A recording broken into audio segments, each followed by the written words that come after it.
Friends, आपका स्वागत है आपके अपने चैनल बिल्डिंग शिक्षा वनिता चंद्रा में।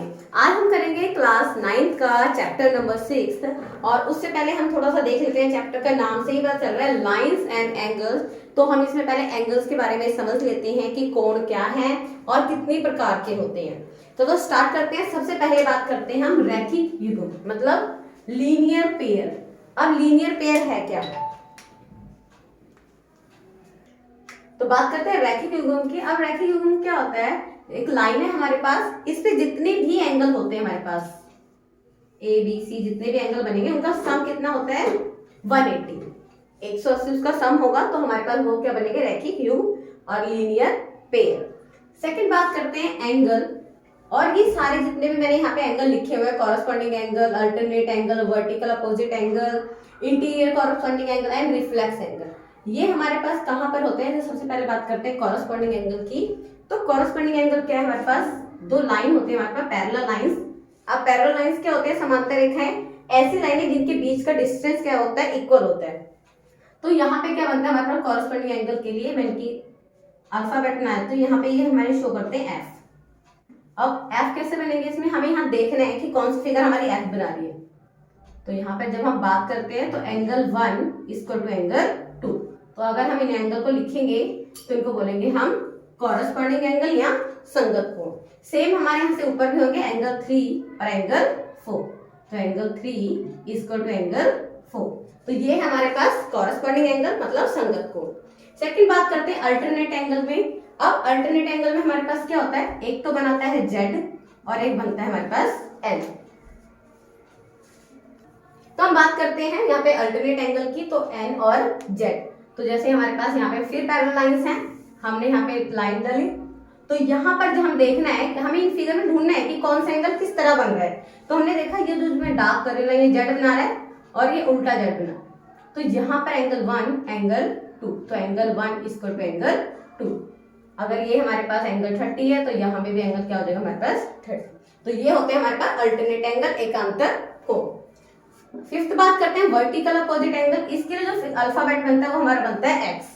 अब अगर हमारे पास कोई फिगर है उसमें एक्स की फिगर बन रही है तो यहाँ पर क्या होगा, एंगल 1 एंगल 2 एंगल 3 एंगल 4। तो हिंदी में बोलते हैं इसको शीर्षक मुख कोण और इंग्लिश में होता है वर्टिकल अपोजिट एंगल। नेक्स्ट बात करते हैं इंटीरियर कॉरस्पॉन्डिंग एंगल। अब यहाँ पर क्या होता है हमारे पास, सेम इसमें होता है हमारे पास एफ, बट इसमें थोड़ा डिफरेंस होता है। इसमें क्या होता है कि हमारे पास लाइन है और ये हमारे पास स्लैंट हाइट है, तो इसके जो बीच के जो एंगल है इनका सम होता है हमारे पास 180। एंगल 1 प्लस में एंगल 2 इक्वल टू 180।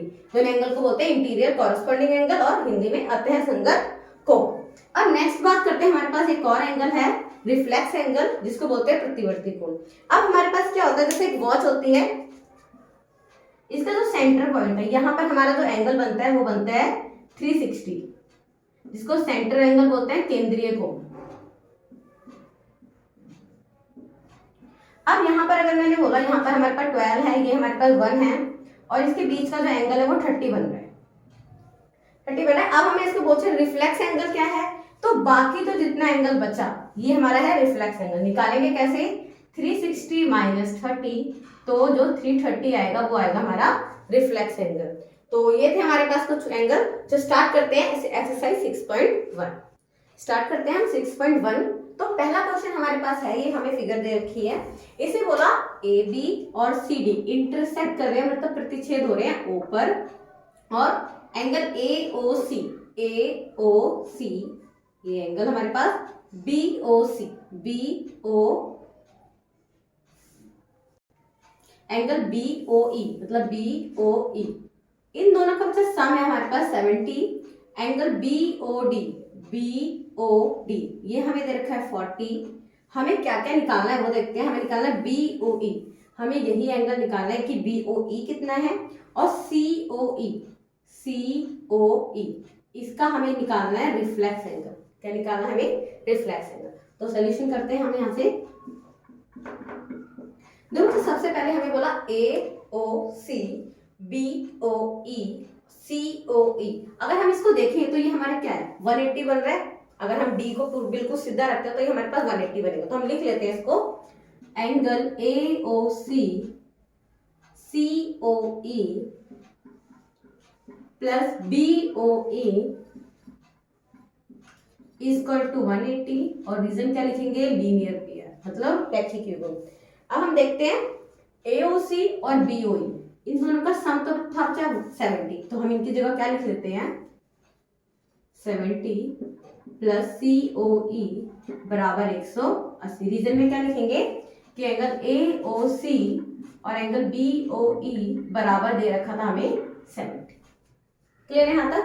अब देखते हैं एंगल COE 180 प्लस हो जाकर माइनस COE बराबर आ गया हमारे पास 110। तो हमारे पास एंगल आया COE 110। कितना आ गया 110। लेकिन हमें यहाँ पूछा है रिफ्लेक्स एंगल निकालना है। तो देखो सबसे पहले सेंट्रल एंगल कितना होता है हमारे पास, केंद्रीय कोण जैसे भी हमने बताया था पहले, तो वो होता है 360। अब हमें रिफ्लेक्स एंगल किसका निकालना है, एंगल COE का।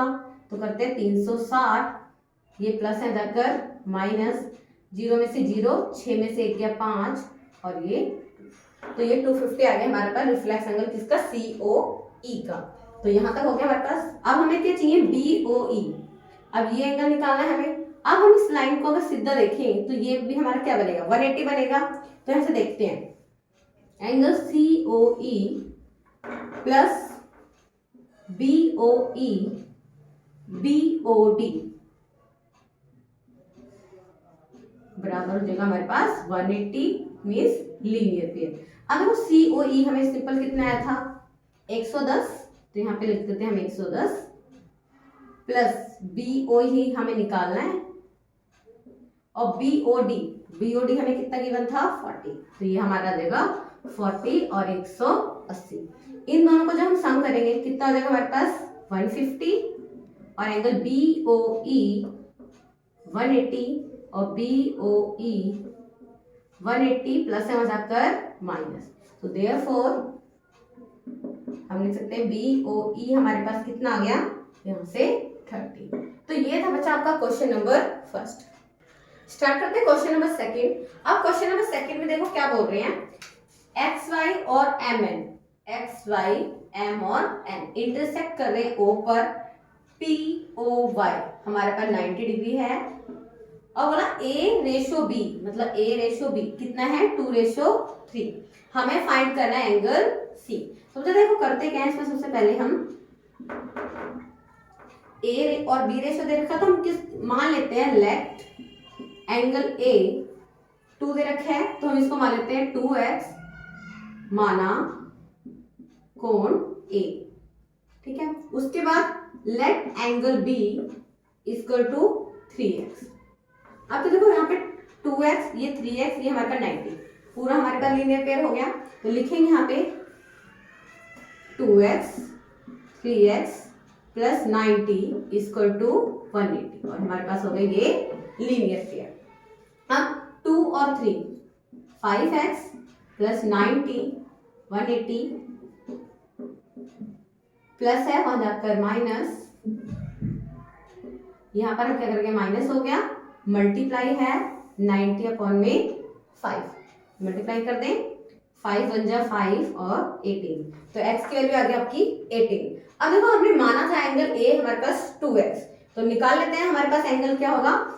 तो angle A equal to 2x था, x की वैल्यू थी 18, 18 2 जा 36, तो हमारे पास एंगल A आ गया हमारे पास 36।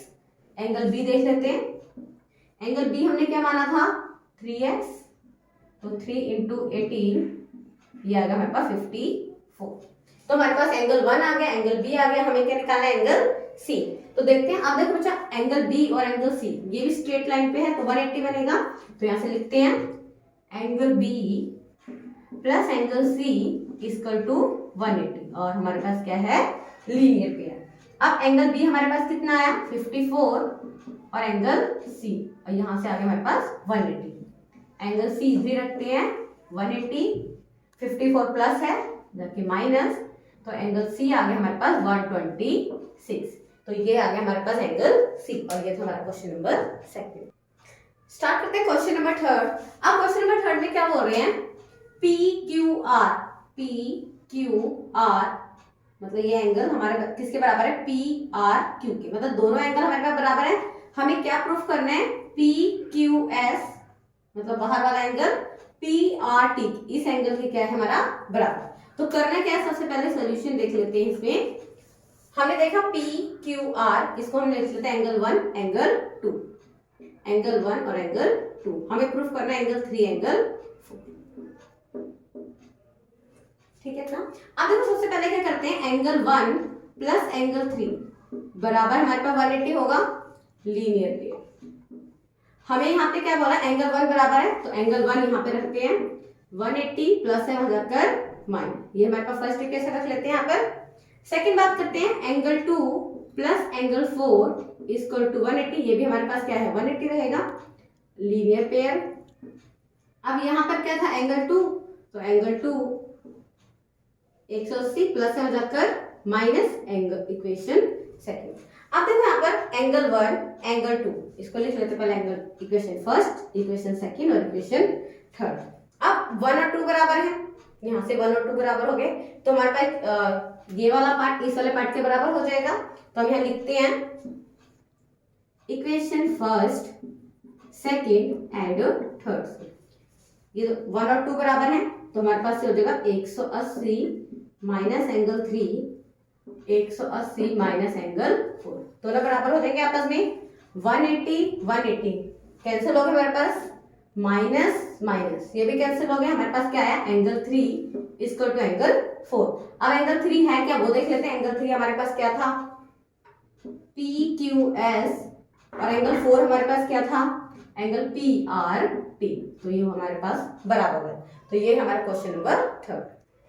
क्वेश्चन नंबर फोर्थ क्या हो रहा है हमारे पास लाइन दे रखी है एक्स, एंगल दे रखे हैं sorry, X Y W plus Z के बराबर है, मतलब ये दो एंगल इस दो एंगल के क्या है बराबर है। हमें प्रूफ करना है ए ओ बी लाइन है। अब लाइन कब होती है या रेखा कब होती है, जब बिल्कुल स्ट्रेट हो और वहां पे 180 का एंगल हो, मतलब अगर हमें बोलूं ये लाइन है तो कब पता होगा, जब यहाँ पे एंगल हो और वो कितने के बने हमारे पास 180, है ना। तो स्टार्ट करते हैं क्वेश्चन नंबर फोर्थ। तो देखो अगर मैं देखती हूँ इन सबका सम करती हूँ एंगल का, तो x plus Y plus W plus Z बराबर कितना होना चाहिए 360, क्योंकि सेंट्रल एंगल है हमारे पास, पूरा केंद्रीय कोण है यहाँ पर, और सारे एंगल की मिलके कितने के एंगल बनाएंगे 360 का। अब यहाँ पे हमने देखो x y w plus Z दोनों बराबर हैं, तो मैं क्या करती हूँ x और y ऐसे लिखती हूँ। अब इसकी जगह पे भी मैं x और प्लस y लिख लेती हूँ, x प्लस y बराबर 360। रीजन जरूर दे देना है, x प्लस y बराबर है w प्लस जेड। मैंने x y z लिखा है, आप उसको w और z करके भी क्वेश्चन सॉल्व कर सकते हो। x कितने x हो गए हमारे पास 2x, y 2y बराबर 360, कॉमन ले लें 2, x प्लस y बराबर 360, तो x प्लस y डिवाइड करेंगे 2 से, आंसर आएगा 180। तो हम यहाँ लिखेंगे x प्लस y बराबर हो गया 180, तो देयरफॉर w प्लस z भी हमारा हो जाएगा 180। अब देखो यहाँ पर इन दोनों का सम कितना आ रहा है हमारे पास 180, तो इट मींस हम यहाँ लिख सकते हैं, तो therefore AOB is a line, मतलब AOB क्या है एक रेखा। तो ये हमारा क्वेश्चन नंबर फोर्थ। तो स्टार्ट करते हैं क्वेश्चन नंबर फिफ्थ। क्या बोला P Q O Q line है हमारे पास, मतलब हमारे पास यहाँ पे 180 का एंगल बनेगा, उसके बोला ओ आर परपेंडिकुलर है, तो therefore angle R O Q हमारे पास है 90 डिग्री। हमें प्रूफ करना है आर ओ एस, मतलब ये वाला एंगल बराबर है 1/2 Q O S minus P O S. अब हम ये क्या करते हैं, इनको नाम दे देते हैं एंगल को। हमने देखा एंगल 1, एंगल 2 और एंगल 3। अब मैं देखते हैं क्या लिखा है आर ओ एस। यहाँ पर क्या है हमारे पास एंगल 2 1/2 क्यू ओ एस, तो यहाँ पे क्या बना एंगल 2 प्लस एंगल 3 माइनस है पी ओ एस मतलब एंगल 1। अब हमें ये प्रूफ करना है, ये लिख लिया ताकि हमें इजी रहे। अब करते हैं सबसे पहले, अब देखो यहाँ पर एंगल 1 एंगल 2 एंगल 3 के बराबर ले सकते हो, क्योंकि एंगल 3 हमें क्या दे रखा है 90 डिग्री, इसको हम लिखते हैं एंगल 3। कितना है हमारे पास 90 डिग्री। तो हम ऐसे लिख लेते हैं एंगल 1 प्लस एंगल 2 बराबर एंगल 3। यहाँ हो गया हमारे पास। अब हमने देखा यहाँ पर एंगल 2 है सिर्फ, तो हम यहाँ लिखते हैं एंगल 2 एंगल 3, ये प्लस है हो जाकर माइनस। अब यहाँ पर एंगल हमारे पास क्या है, एंगल 2 और आ रहा है, तो हम क्या करते हैं इसमें लिखते हैं both side added angle 2। Hindi में दोनों ओर एंगल 2 जोड़ने पर। अब देखो बच्चों दोनों ओर जोड़ेंगे तो एंगल हमारे पास क्या आ जाएगा, एंगल 2 प्लस एंगल 2 और यहाँ पर एंगल 2 प्लस एंगल 3 और माइनस एंगल 1। यहाँ तक हो गया क्लियर। अब angle 2 angle 2 time angle 2 plus angle 3 minus angle 1। अब यहाँ पर हमारे पास एंगल 2 रह जाएगा, angle 2 plus angle 3 minus angle 1, multiply जाके डिवाइड। तो देखो जो हमें प्रूफ करना था वो आ गया। एंगल 2 हमारे पास है, एंगल 2 है, एंगल प्लस 3 एंगल है और माइनस एंगल 1 भी है और अपॉन में एंगल 2 भी है। तो हमें जो प्रूफ करना था वो हमारे पास आ गया, लेकिन हमें जो क्वेश्चन में बोला उसके अकॉर्डिंग लिखते हैं क्या है।